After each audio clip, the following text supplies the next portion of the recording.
அவங்க ஒரு வாக்காளர் பட்டியல் வச்சிருக்காங்க.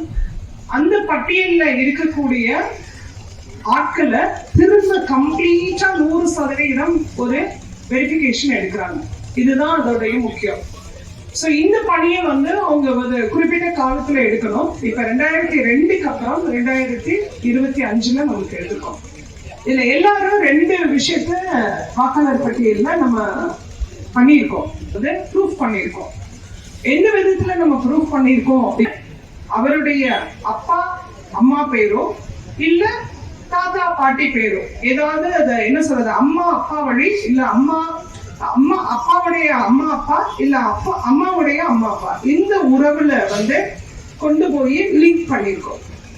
அதுதான் அவங்க சொல்லுது. 2002ல யாரோ ஒருத்தவங்களுடைய பேரோட லிங்க் பண்ணினோம். அதுக்குதான் பேரு மேப்பிங்னு சொல்லி.